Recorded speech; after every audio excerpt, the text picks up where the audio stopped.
Welcome, everyone. I am Sharice Magoon, and I work in the Department of Lifelong Learning at UT Health San Antonio School of Nursing. I will be moderating the session today. You were sent an email this morning, and at the bottom of the email, it explained how to complete the evaluation and get your e-certificate. It came from Cynthia Gutierrez. If you have questions, please get with her after the presentation via email, and I'll have her type her email in the comments so you will have access to that. The symposium is sponsored by Texas Health and Human Services Commission in partnership with UT Health San Antonio School of Nursing. Texas recognizes June as Neonatal Abstinence Syndrome Awareness Month. You can learn more by reading House Bill number 405. I ask that you please keep your camera and your microphones off during the presentation.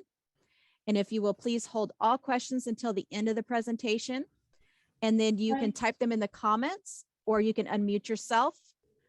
And just so you know, we are recording the session. I would like to introduce our presenter today. She is Dr. Allison Crawford, PhD RN. She is a prior obstetrical nurse and current T32 provost, early career postdoctoral fellow with the School of Nursing at the University of Texas at Austin. Her research is focused on addressing structural racism and the social, economic, and political barriers in childbearing populations influenced by incarceration. Most recently, she is working on developing a mobile health application to address sexual violence and reproductive health disparities in female populations on community supervision. Over the years, Allison has actively worked to build valuable partnerships through her collaborations with a variety of nonprofit organizations, such as Texas Jail Project, to inform policy on behalf of individuals with histories of arrest. In 2019, she participated in researching and writing testimony on behalf of the Texas House Bill 1651. In addition, in 2021, she testified on behalf of the House Bill 1308 to improve perinatal care for individuals in Texas county jails. Moreover, Dr. Crawford has been awarded the Social Justice Scholar Award and Sigma Theta Tau Nurse Leader Award for her nursing leadership and has been appointed as a board member for Pay It Forward, a unique nonprofit that assists individuals with substance use disorder and histories of arrest. Without further ado, I will hand it over to you, Dr. Crawford. Hi, thank you so much for that nice introduction. Okay, so today I'm going to discuss systemic inequities of women with histories of substance use at the intersection of arrest. The objectives for today will be discussing the background of women's mass incarceration, looking at the scope of the problem specific to Texas, results of a qualitative study that was done within this population, and the direction for future research. So looking at women's arrest here in the United States, we have seen over the past 40 years about an 800% uptick in women's incarceration. Most of this population is discharged on what's called community supervision, which encompasses parole, probation, and medication assistance therapy. Many are detained for low-lying offenses associated with poverty, usually like petty theft and substance use disorder. Most are mothers and primary caregivers to young children. And if we look at the total amount of the global female population, the United States represents 30% of the world's incarcerated women. If we look specifically at Texas and our rates of incarceration of women here, compared to other regions of the world, NATO countries, and violent and authoritarian regions, Texas incarcerates women at a much greater rate, 10 times greater rate. Most of this population is rearrested. We call this recidivism within the first 6 months of release, which really suggests that we might not be really addressing the gender-specific needs of this population while they're on community supervision. The median bond amount is around $10,000 for many of the offenses that they commit dealing with petty theft and substance use disorder. However, their median annual income is around $9,000. So it takes about a little bit over 1 year's annual income for them to just bond out of jail to await trial, which puts a lot of significant barriers on not only these individuals, but their children. This population also is what's considered specialized caseloads. So that just means that when they're on community supervision, a lot of times because of prior trauma, they're needing, and because of the fact that they are caregivers and mothers, they're needing usually medication assistance therapy, parenting classes, counseling, and just more focused specialized care when they're on community supervision. Within this group, we have realized that there's limited research related to particularly Latina ethnicities and specific to Texas communities. So looking at the Latino population in Texas, they are the majority ethnic group. They also have higher rates of lower educational attainment, poverty, food insecurity, morbidity, mortality. About 1/3 of Latino children lose a parent to incarceration, and they're roughly about 1.3 times the rate of Caucasian women being jailed. So within this study, I used reproductive justice. It's a framework that I use to help sensitize the literature review and also organize the findings in the discussion. So looking at reproductive justice, this is a framework that merges a human rights framework and Black feminist theory. It was created by women of color, specifically to give acknowledgement to the experiences of women of color. It's centered around 3 different tenets. So the first tenet is the right to bodily autonomy, the right to have or not have children, and the right to parent in safe and sustainable environments. It's multifaceted, so it looks at all levels, so interpersonal, community, state and federal and global levels, and it connects the individual to these systems, putting the individual central. Within the literature review, I saw that most were using small and homogeneous samples, using the concepts and the tenets of reproductive justice. Many of them touched on the societal level. Very few touched on community issues and relational issues. There were very few that looked at Hispanic individuals, and only one study that was from Texas. Many discussed looking at policy reform, stigma reduction, joint training, advocacy, intersectionality. And there wasn't very many that looked at the rights to bodily autonomy. So within this qualitative descriptive study, I wanted to describe Latina mothers' experiences who have been influenced by incarceration. I used in-depth individual interviews to answer the question, what are the experiences of Latina mothers impacted by incarceration? The sample was 12 women who self-identified as Latina. They were all over the age of 18. They were pregnant or parenting, and they had a history of arrest, had been charged, pled no guilty or no contest, or had deferred adjudication. They all lived within Texas. However, their history of incarceration spanned different geographical locations within Texas. They all had been discharged from county jail and were on court-ordered medication assistance therapy or community supervision. So the results of this study, there was one overarching theme, and we're going to go into more detail in the next slides. But the overarching theme, we're still human, described their continuous discrimination. And then there were 4 other themes, 4 major themes. I just did whatever they wanted me to do, which described their trauma. It's me against the world, which described their barriers. Even through the pain you pushed through was their resiliency, and our voices haven't been heard enough, which was their motivation. So looking at the sample and participants, I already went through this. So looking at the results, most were between, ranged in age from mid to late 30s. Most of them were single. Half the sample had less than or up to a middle school education.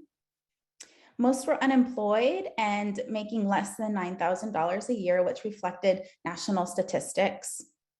Their average rate of arrest or number of times being arrested was 9 times. So if you could think about what that means for a mother with young children under the age of 10, being arrested within their reproductive years, roughly, within their, early 20s to late 30s, what that means and how that could influence their children and the communities around them.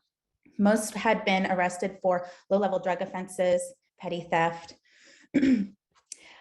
They all had been in county jail, and this also reflected national statistics. Usually childbearing women are usually detained in county jail and get community supervision. It's very rare that they go to end up going to state prison unless it's some type of violation. And federal prison, it's the nature of their arrest usually doesn't really send them to federal prison that often. And so this also matched national statistics. And we'll talk why this is really important and something that we need to focus on later on in the discussion.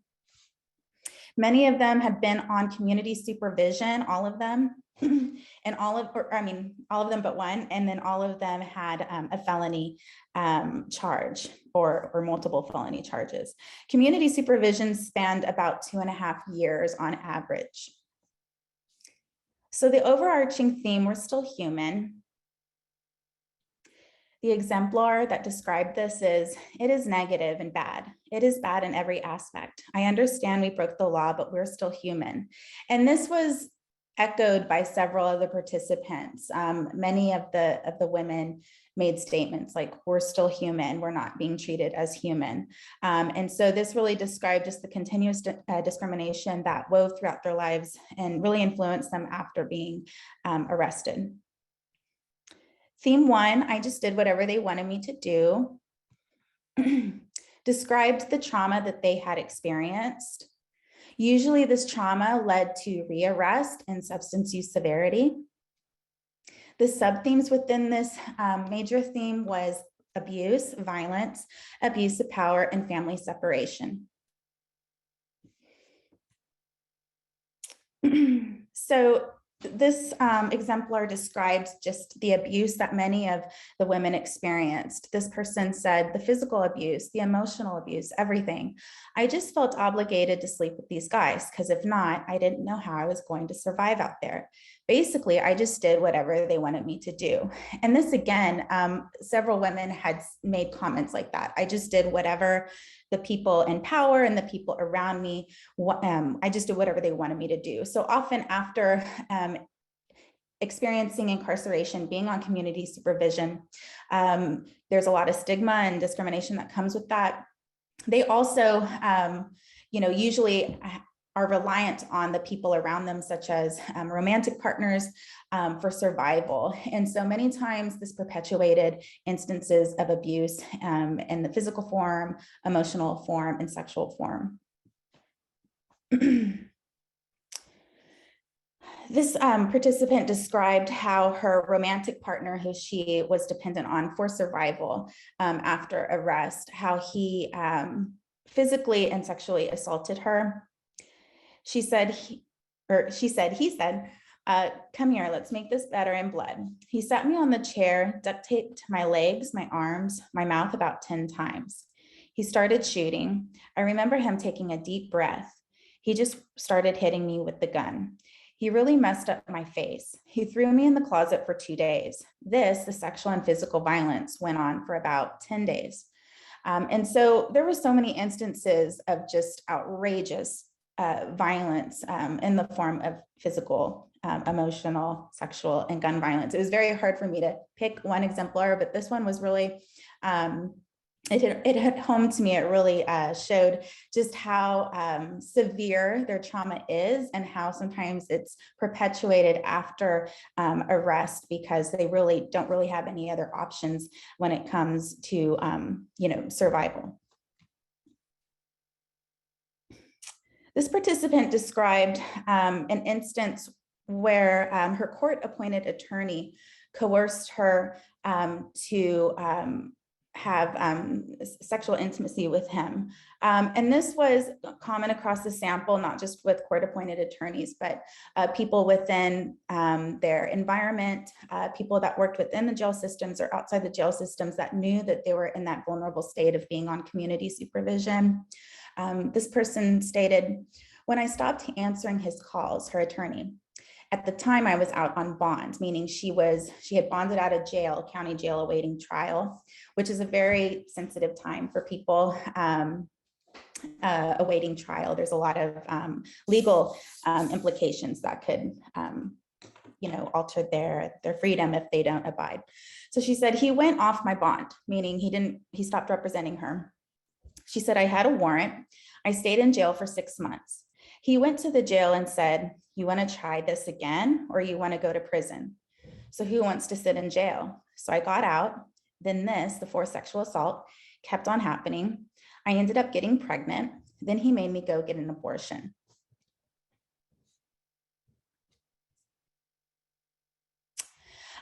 This exemplar describes separation of families. So this woman said, "I understood why women end up doing more drugs. It's super beyond sad when they take your kids away. Strangers, that's the worst. Strangers have them." And this really, to me, this was really hard for me to hear.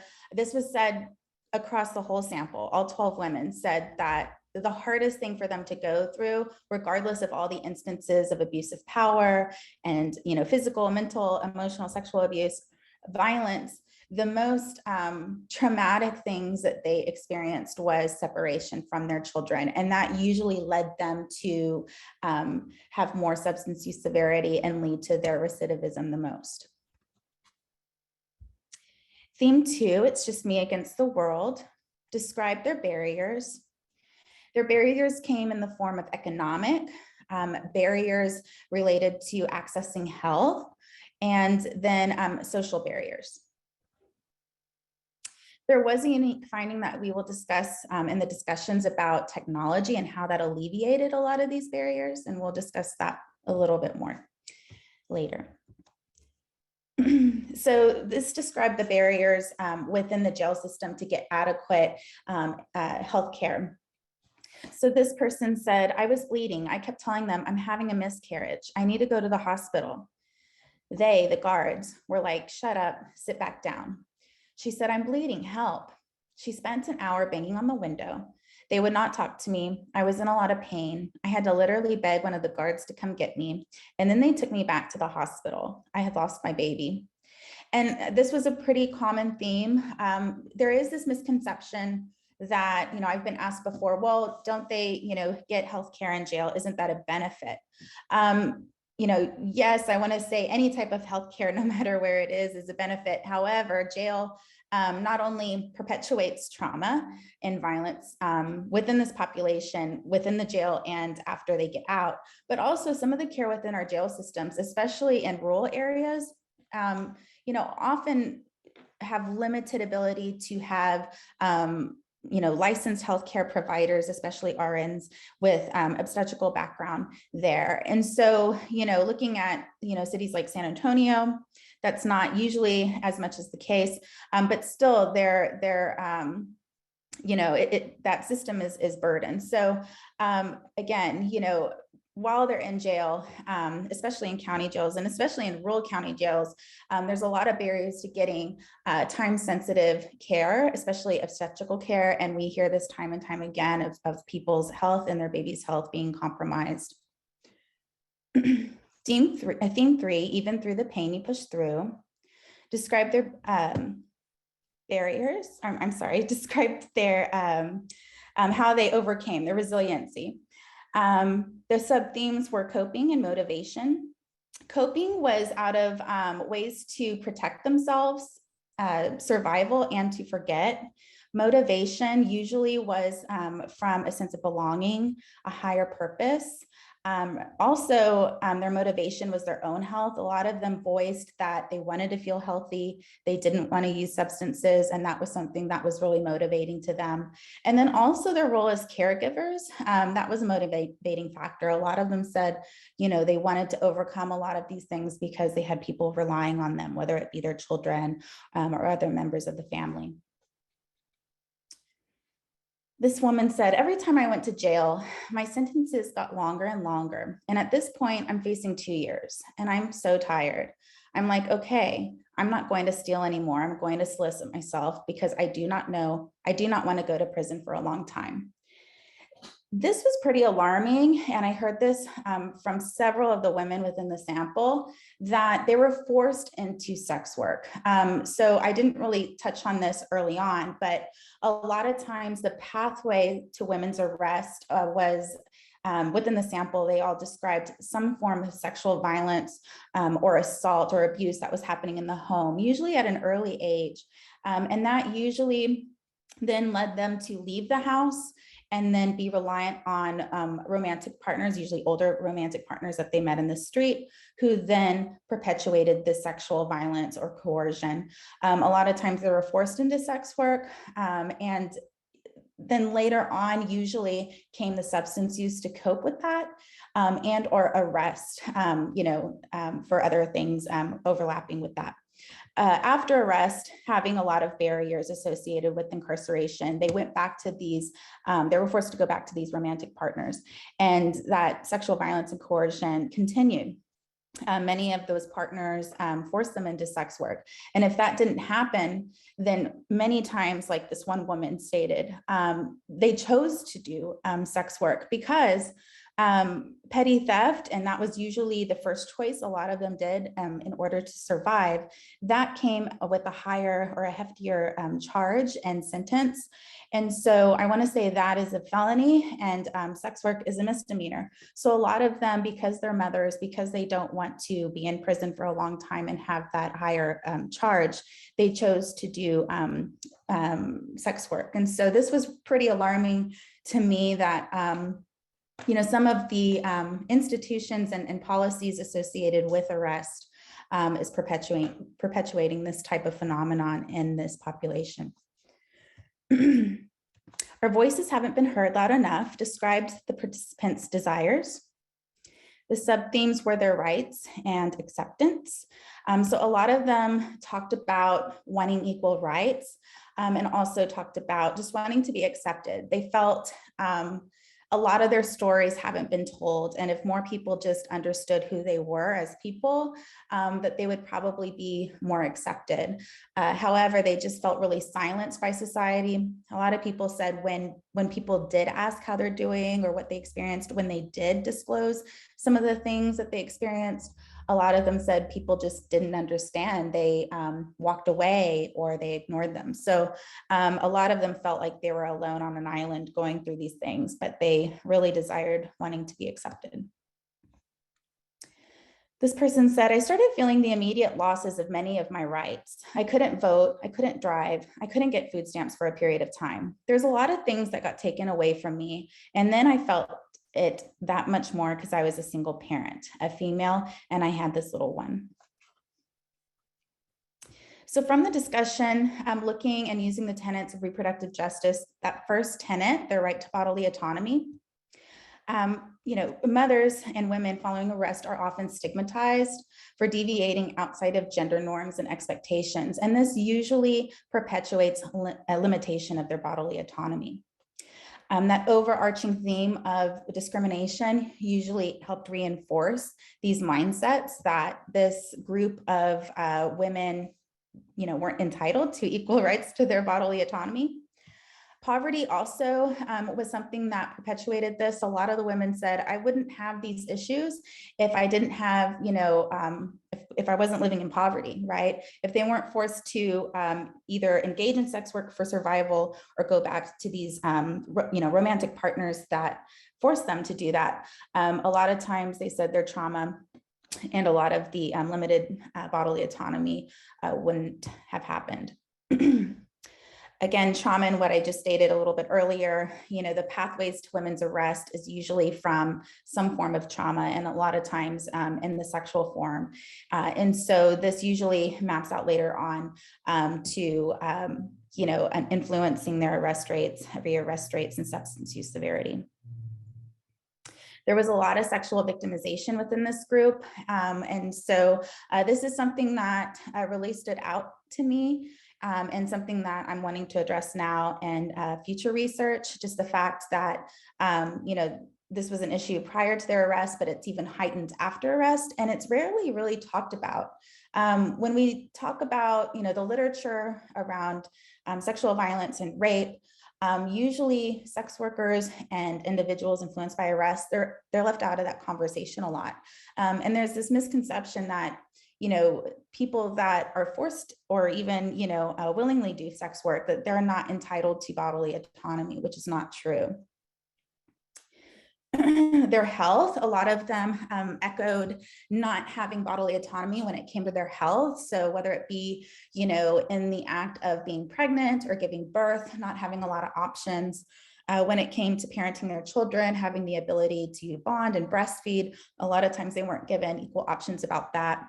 One thing that was unique was that a lot of them voiced they wanted to have weaning plans on medication assistance therapy, and that some of them, there was two of them that said they were forced on medication assistance therapy and they really didn't have an issue, that they were sort of forced on it. The rest of them said, that yes, they did need medication assistance therapy, but they wanted weaning plans. And that wasn't really spoken about or offered. And that was something that they felt like, it limited their rights to autonomy over their health. Tenet 2, their right to have or not have children. So the powerful barriers and discrimination associated with arrest puts limits on this population's right to have children when they want, how they want, and how they choose. Again, the overarching theme of discrimination really perpetuated this. The barriers associated with community supervision and CPS also really put limitations on how they were either able to reproduce or stop a pregnancy.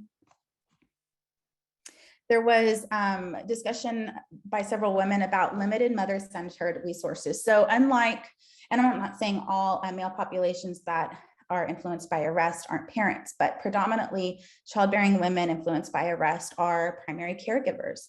And community supervision and medication assistance therapy usually require daily check-ins, long waits, at different facilities. And so it was very, very difficult for this population to juggle their responsibilities as parents and also find a full-time job that could not only provide an income but also allow them to meet the expectations of their community supervision and their children. Many women said that they were forced to give up their parental rights because they just were in so much they were just so impoverished, even more so after incarceration, that there was just no way that they could support their children. There was no way that they could hold down a full-time job with the expectation of community supervision. A lot of them too said that, the nature of community supervision and medication assistance therapy with the daily check-ins didn't allow them to interact with their children that they did have, right? They said, simple things like going on vacations, they weren't able to do. And so when you think about, the well-being of not only them and their children with these really strict guidelines that usually span, several years during their children's development, that's really, really hard. And you could think about how that could limit some of their ability to make reproductive choices about themselves and their family. A unique finding was systemic flaws. So some of them described how they did everything right according to their probation, but systemic flaws such as, there was an instance where an attorney didn't turn in her paperwork on time and she had a court appearance and they arrested her for that. And even though she eventually got out of jail, she had been in jail for several weeks. And so if you think about the implications that it has on her children. That's pretty traumatic, when the children are, separated from that parent, even if it's not that parent's fault, just because of a flaw that's out of her control.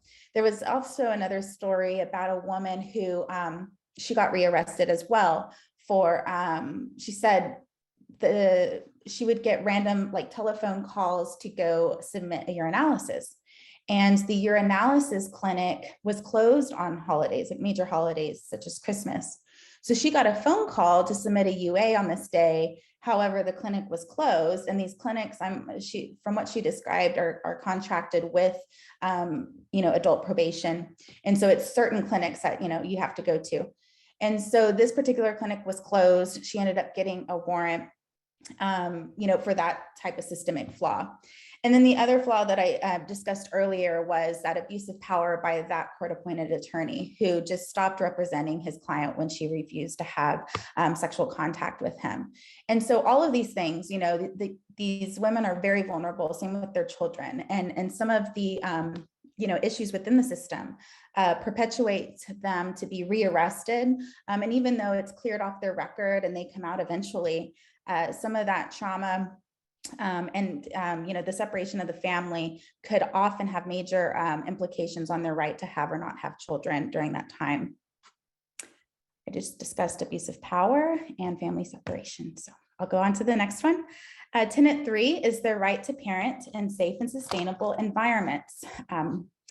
So mass incarceration, from what we have seen, is an intergenerational issue. And usually, and I didn't mention this before, but most of the sample, and this matched national statistics, it's usually a third generational problem. So the great grandparents didn't really experience this. It really happened in the late 70s, early 80s, this whole movement of mass incarceration, where these 3 policies came out that really targeted very low level drug crimes, which has disproportionately influenced underserved populations of color, and primarily women. And so this phenomenon, we've seen it now for 3 generations. And so if you think about the systemic removal of caregivers within these communities and how the economic barriers that come with that, not only for that individual, but for the whole community. This disrupts the whole safety net of these communities, right, for generations to come. And so it perpetuates, the school to prison pipeline and intergenerational trauma and incarceration rates. With this, the overarching theme, discrimination, perpetuated this. Just like I had mentioned earlier, many of the participants said they felt like they were suffering alone on an island, that nobody really understood them. And when they did try to speak up, a lot of society and people just sort of turned away. They lacked social networks. So, with the stigma, with, a felony charge or a history of arrest, a lot of them said they were limited on who they could potentially date, or who they, or where they could potentially work. Also, you think about, disparities when it comes to housing, finding housing and employment. So, especially repeated and inessential arrest for these low-level offenses really compromises the social safety or the social networks and the sustainability of their environments for many, many years. That spans a lot of their children's early developmental times. There were many, many economic challenges with this group, because with community supervision, it usually requires a lot of financial sanctions. So you're having to pay for UAs, and many of them get called once a week or more than that. Many of them, described having to pay for the counseling and pay for, just the charge in itself to be in jail. They have to pay attorney's fees, also fees to adult probation. And so with this, posed many, many challenges to support them and their children. And also, like I said, the time commitment for all of these things made it very difficult for them to find a full-time job. And if they did find a job, usually it was very low wages at odd hours of the night and day. And so they rarely got to see their children. During COVID-19, and this is whenever this study took place, a unique finding was they said that they were forced to do community supervision. Instead of doing community supervision, they had to pay. So that was another additional financial sanction that they had to do, since they couldn't go to these sites to actually work community service. They had to pay. And so for those of you that don't really know the nature of probation, a lot of times they have to do a certain amount of community service hours. And so when you think about women that already have all of these stipulations, it's really hard to take time out of their reproductive responsibilities and limited job responsibilities to do community service. Some of them said with COVID-19, it was a lot easier for them to check this off and to do it by paying for community supervision or community service hours to be done. But at the same time, this just thrusted them further into poverty, which was an issue for these mothers.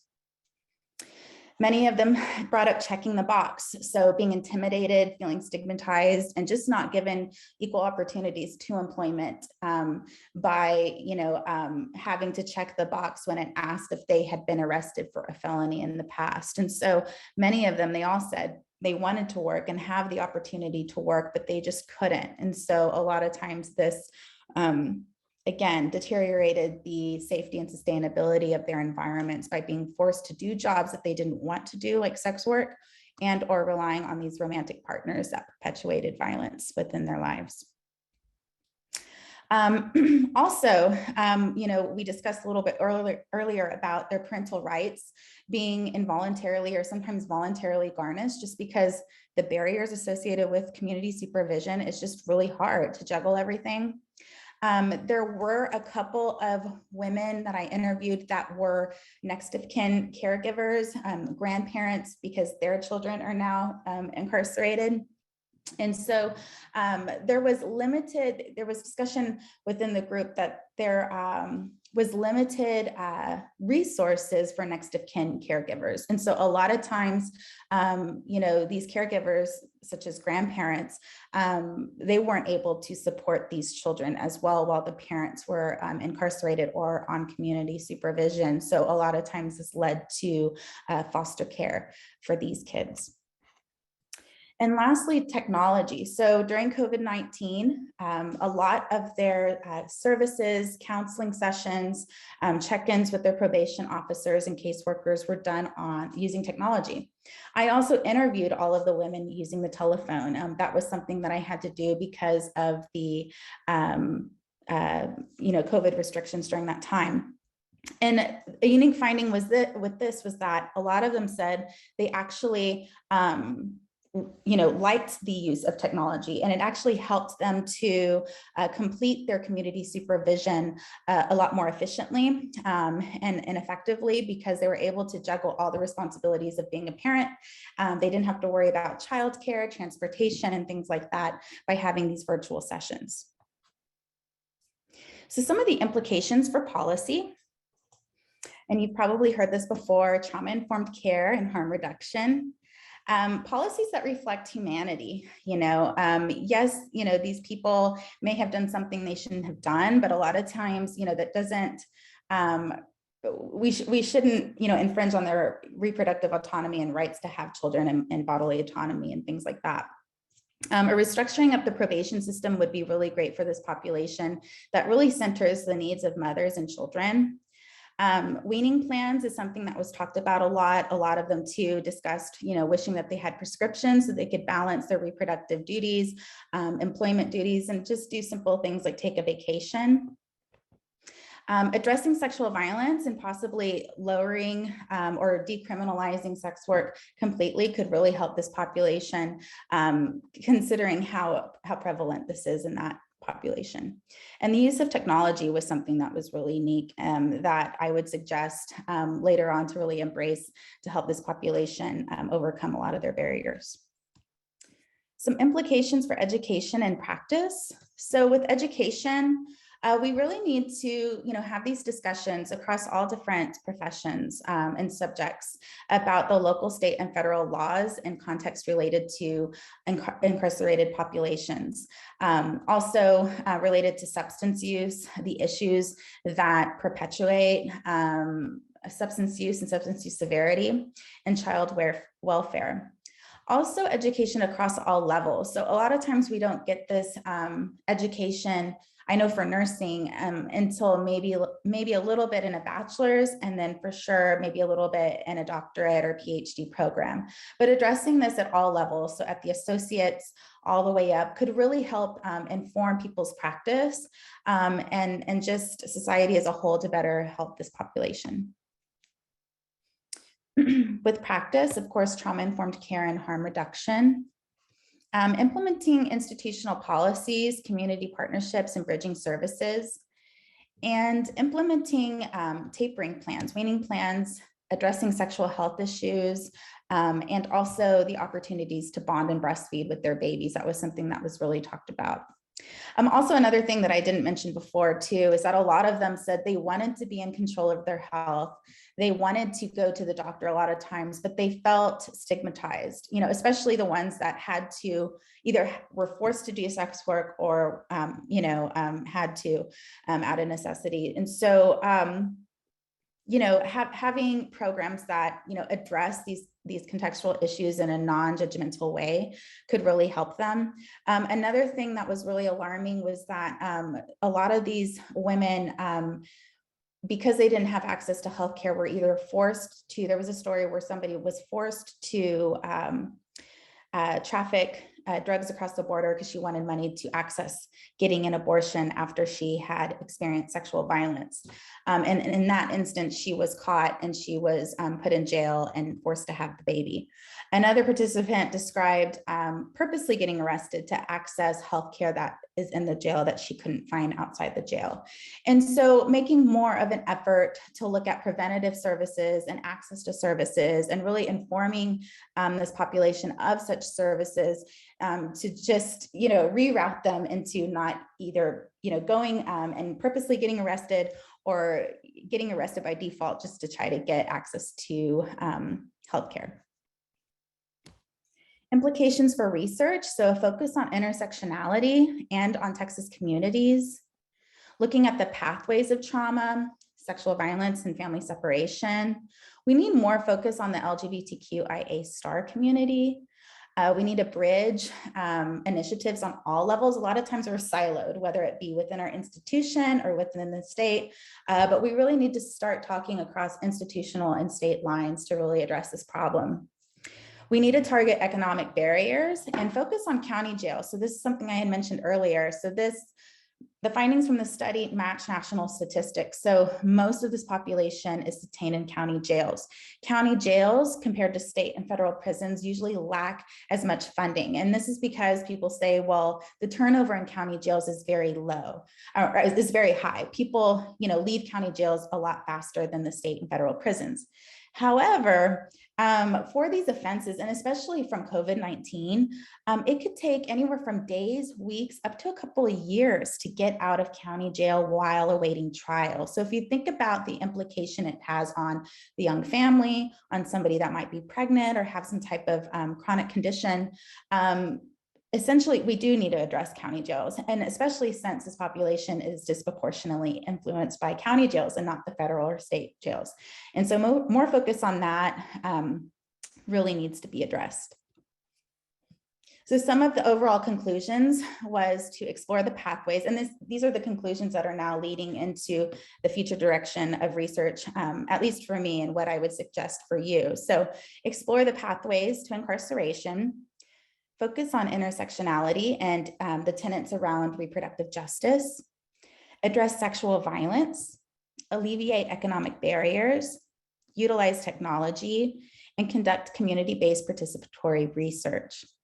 So looking at all of these concepts, I really wanted to embrace the technology. That was something that I felt could be efficient. It could address some of the economic barriers that this population has. So they don't have to worry about childcare. They don't have to worry about, transportation. And it's also, using technology, it's time sensitive and just convenient. You could access a meeting or check in from anywhere, right? And so that's something that I really wanted to look at.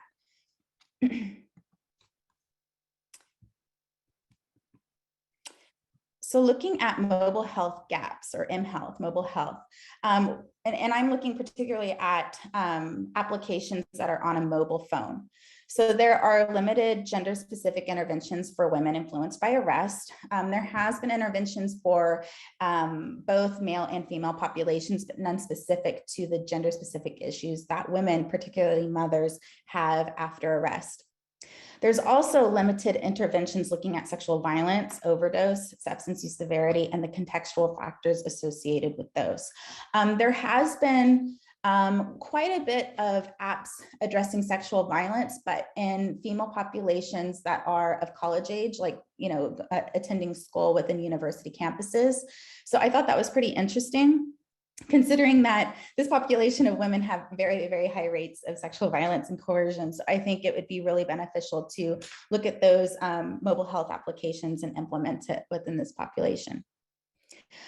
We've also found that the usability and responsiveness of this technology is very high in females, and especially those who identify as mothers. So there's been literature that has shown that, or findings that have shown that women, even if they're not comfortable using this technology at first, they're more, susceptible of, learning how to use this technology if it makes their life easier and if it allows them to spend more time with their children and take care of their reproductive responsibilities. So one type of intervention that you could implement into these apps, it's called just-in-time adaptive interventions, or we call it JITI for short. So these interventions give the right type of support at the right time, and eliminating anything that is not beneficial to that participant. It could tailor the support given when it's needed the most. And it gives dynamic information and modifies the type, amount, and timing of support. So, if you're familiar with disparities of women influenced by arrest, and this suggests, earlier in this presentation, I talked about how many of them, 2/3, are rearrested within the first 6 months after they get released from jail. So that suggests that we are not adequately addressing their needs when they get on community supervision. And we know, just as women and mothers in general, and with all those barriers, they have very unique needs, and they live very dynamic lives. So something like just in time that could deliver time sensitive, time appropriate, modifiable amounts of support to these women might be the answer to really bridging some of the gaps that we have right now in some of our, work with them within medication assistance therapy, counseling, and things like that. And just to give you an example, so just in time, if you have a wearable device, an iPhone or anything like that, and you are tracking your fitness, let's just say a fitness tracker, you might have, if you've been sitting for a while, you might have a pop-up come up on your screen that says, I think it's time for you to go take a walk.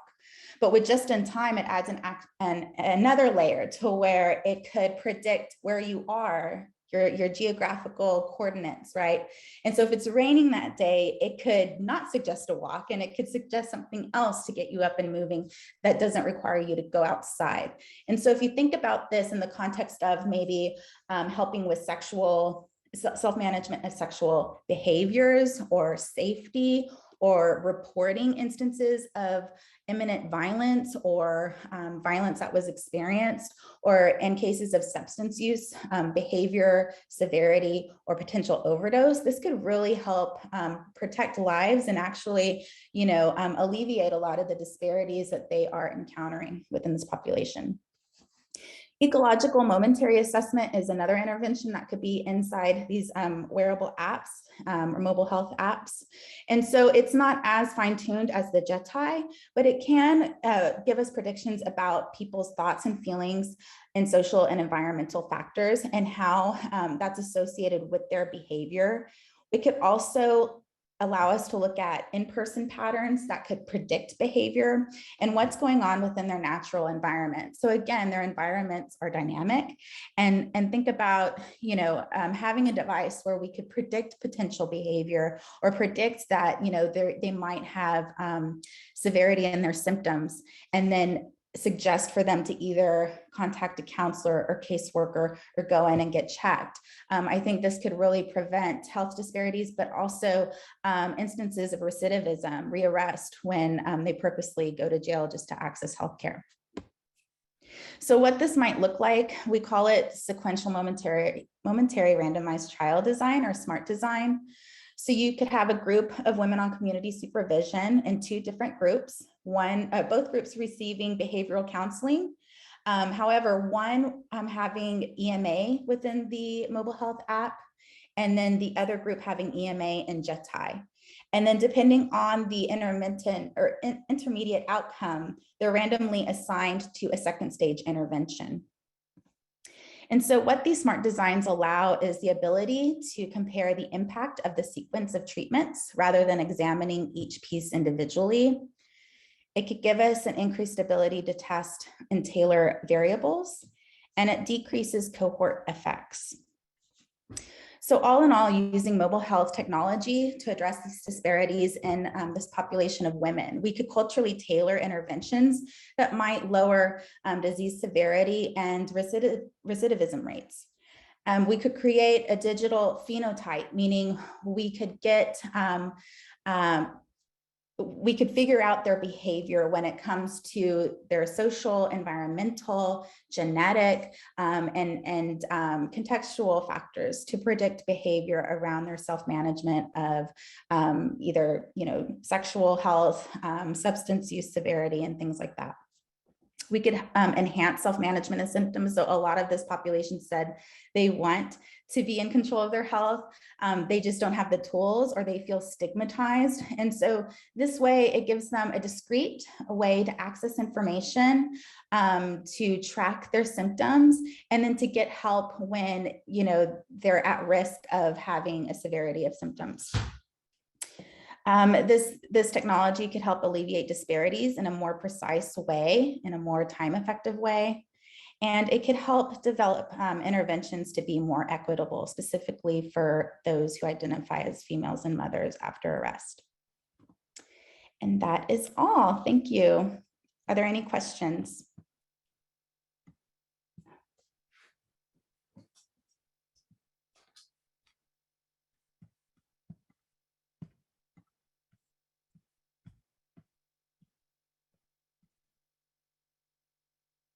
I'm not seeing anything in the chat yet, but I did put in there, also give the thoughts. That was a lot of very impactful information, hearing the women's stories. So we do welcome your thoughts or suggestions in regards to all of this, and any questions that you might have. You can unmute, or you can type in the chat and I'll read them out. Hello, this is Angela Nash. I'm at the UT Health Science Center in Houston. I really appreciate your talk. It was resonated very much with my experience working with the ladies at the Santa Maria Hostel, which is an addiction treatment center. And I did have a question when you presented your findings. I wondered what was your recruitment strategy? How did you find these participants? Great question. I didn't really touch on that. So again, this was during COVID-19. And what I thought was interesting was that I thought it would be a barrier, having to recruit virtually and not in person, and interview virtually and not in person. My ways of recruitment, so I recruited from the jail annex where people were being discharged from county jail. So not necessarily in the jail, but I had flyers there. I gave it to, people that worked there to pass out to people that met inclusion criteria to call me when they were leaving jail.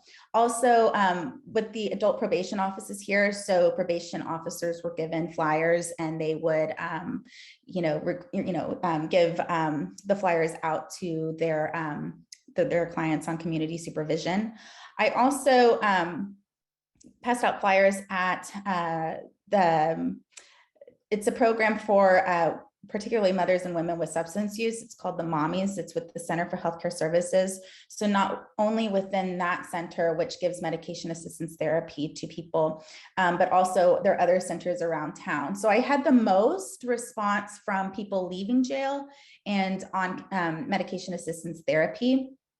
And I thought it was interesting because I had a really high response rate. And I've been thinking over time, I think it's because their stories and the issues associated with their experiences are so stigmatizing. And for me to recruit them and also interview them, I never needed to see their face or get their names.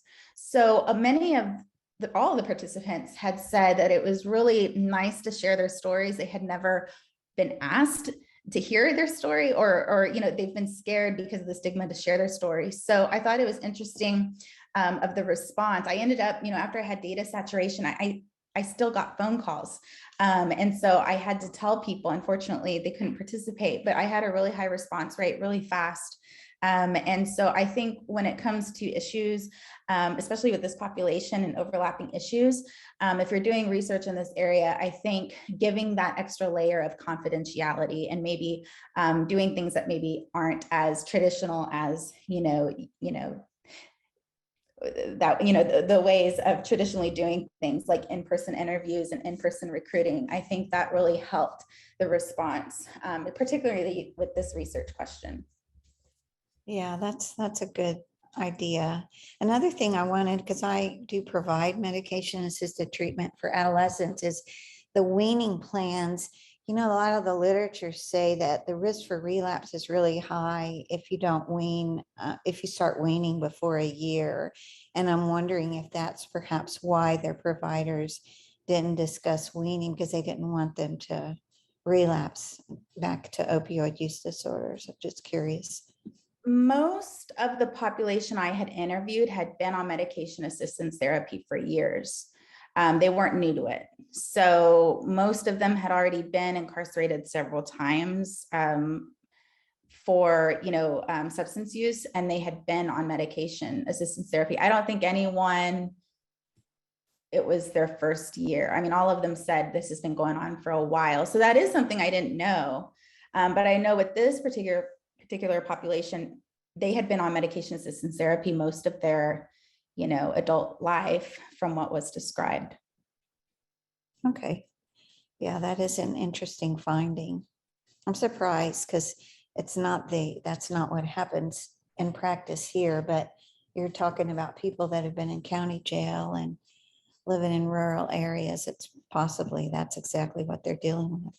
I do have some questions from the comments. Thank you so much for your Thank you, Angela. presentation. The question, there's a few, so I'll start with this one, and then I'll share the comments with you later. We'll send you the chat so you can see all the great comments that everybody's saying. One person asked, are judges and other high officials aware of the systemic flaws? I'm not sure. That is something that would be an interesting research question and research project to ask people affiliated with drug court and things like that, if they're aware of that. I would think on some degree, because I know, from the stories that I heard within this sample, they said, okay, even though I was in jail for days or weeks or months, I got out and it was eventually cleared off my record because it wasn't my fault. So to me, that sort of suggests that, they would have to be aware of it, I would think, if it gets cleared, but I'm not really sure. And I think that would be a very interesting thing to look into more. Next question from an audience member. Could you add the cohort sample population? What do you mean? I don't know either. M. Gonzalez, did you want to unmute and just further ask on that question?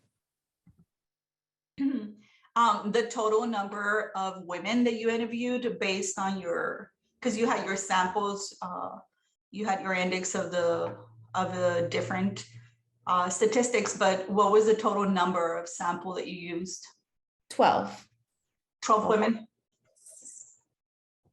Okay, thank you. Next question is, this was some really good information. Just curious about rather there was any data on how many of the women interviewed were also involved with child welfare systems, specifically in foster care or aged out. They all were. They all were. Yes, that was something that was common across the whole sample. And most of them, I forget the number without going back, I want to say around 7 or 8 had their children involuntarily taken away. There was a couple that still had their rights, but it was I know for sure one of the 2, she had children that she had prior taken away, and then now she has custody of a couple, but they all had some type of CPS oversight or foster care involvement.